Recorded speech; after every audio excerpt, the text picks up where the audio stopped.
हमारा महापौर बैठेगा, हमारा महापौर बैठेगा बाजे गाजे के साथ, डंके की चोट पे इस शहर की जनता को साथ में लेके प्रेस कॉन्फ्रेंस लेके बाजे गाजे के साथ करेंगे। ऐसा चोरी छिपे थोड़ी करेंगे। मैं शिंदे साहब के पास कभी नहीं गया, शिंदे साहब ने मुझे बुलाया था। पहली बात तो हमारे महाराष्ट्र के मुख्यमंत्री है, अलायंस पार्टनर है, उनका सम्मान करते हुए मैं गया। मैं कहा सर हमारे 65 कॉरपोरेटर है, आपके जितने हैं उस बात पे होगी तो हम बातचीत के बैठ सकते हैं। तो उन्होंने बोला अच्छी बात। उसके बाद उन्होंने कभी बुलाया नहीं, मैं कभी गया नहीं, क्योंकि मैं छोटा कार्यकर्ता हूँ। वो बड़े लेवल की बात है, बड़े लोग नक्की करेंगे। मीरा भाईंदर ने फिर एक बार संकल्प मीरा भाईंदर के विकास का भारतीय जनता पार्टी ने लिया है।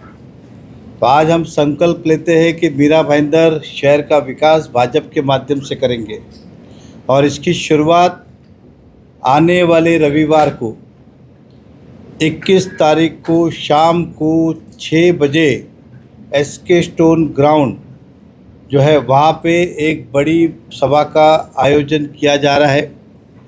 और उस सभा में हमें विश्वास है कि जनता शामिल होगी और अपना एक संदेश देगी कि हम सब भाजपा के साथ हैं। और ये सभा करीबन 15 से 20 हज़ार लोगों के आसपास की सभा होगी। और ये सभा से हम अपने भारतीय जनता पार्टी का प्रचार शुरुआत करेंगे।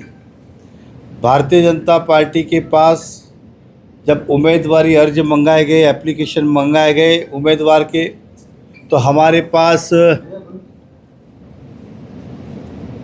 390 एप्लीकेशन ये भारतीय जनता पार्टी के पास प्राप्त हुए 24 वार्ड के लिए। ऐसा कोई वार्ड नहीं है जिसके लिए हमारे पास उम्मीदवारी अर्ज नहीं आया हो। तो भारतीय जनता पार्टी के साथ जिस प्रकार का जनाधार है, जिस प्रकार का जनता का विश्वास है, तो इतने सारे उम्मीदवारों ने हमारे पास अर्जी की है कि वो चुनाव लड़ना चाहते हैं। हमें विश्वास है पार्टी का जो भी निर्णय होगा, उम्मीदवार बनेगा, उसके साथ ये 400 लोग सक्षम लोग जो एक काम करेंगे।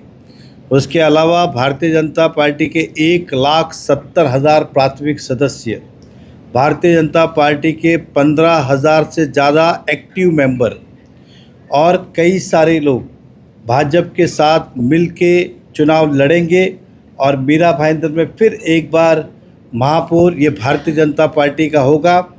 और हमें खुशी है कि जिस तरह से जनाधार बढ़ रहा है, आज भी देखेंगे तो हमने कई लोगों के प्रवेश किए। दिन ब दिन भारतीय जनता पार्टी में प्रवेश बढ़ते जा रहे हैं। देखिए पहले भी यहाँ के एक नेता ने सभी को बेवकूफ़ बनाया था भूमि पूजन कर करके, वो कभी हुआ नहीं। मैं अभी भी टंके की चोट पे कहता हूँ कि मीरा भाईंदर महानगर पालिका मुंबई प्रांतिक अधिनियम में ऐसा कोई प्रावधान नहीं है किसी वास्तु किसी विशेष व्यक्ति को दी जाए और विशेष समाज ही उसको चलाए, ऐसा कुछ नहीं। जब भी भवन बनेगा वो सभी समाज के लिए होगा। चलाएगा कौन, तो उसका टेंडर निकलेगा, जो ज़्यादा कोट करेगा उसे वो मिलेगा किसी, और मिलने के बाद भी उसे सार्वजनिक में सभी सब हिंदू हो, मुस्लिम हो, सिख हो, ईसाई हो, सभी के लिए खुला रखना होगा। मैं भी 1-2 करोड़ की निधि मैंने दी है पेनकर पाड़ा में भवन, और इससे बड़ा बना रहा हूँ। आपकी जानकारी ये 50 लाख आया, मैंने तो 2 करोड़ दिया। लेकिन मैं जो बना रहा हूँ मुझे अच्छी तरह पता है वो सभी समाज के लिए होगा। आप देखिए टेंडर भी निकाला, कॉपी मंगा लीजिए, नरेंद्र मेहता का नाम से आएगा।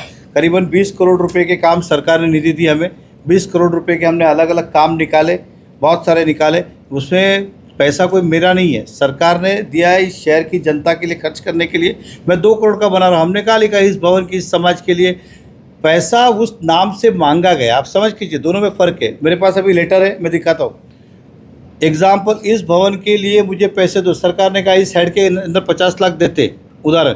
अब महानगर पालिका को ज़मीन अगर किसी को देनी है तो उसका प्रोसेस है, मांगने से नहीं होगा। एग्जाम्पल, वो प्रोसेस है उसका, और प्रोसेस करने के बाद वो जो होगा, कोई अगर कहेगा कि इस नाम की सड़क बना दो, मान्य हो गया, तो उस सड़क पे खाली मैं ही जाऊंगा ऐसा नहीं है ना, सभी जाएंगे। हमारी लड़ाई कभी भी व्यक्तिगत रही नहीं। हमारी जो लड़ाई है विचारों की है, कामों की है। उन्हें लगता है ये उद्घाटन होना चाहिए, हमें लगता है नहीं होना चाहिए, तो सभी को साथ में लेके होना चाहिए। उन्हें लगता है ये सड़क बनानी चाहिए, हमें लगता है वो सड़क बनानी चाहिए। उन्हें लगता है कि थाना के खड्डे नहीं भरने चाहिए, मुझे लगता है पहला थाना के खड्डे भरने चाहिए। उन्हें लगता है 50 फुट टोल शिफ्ट करना चाहिए, मुझे लगता नहीं वसई विरार के आगे जाना चाहिए। ये लड़ाई है हमारी।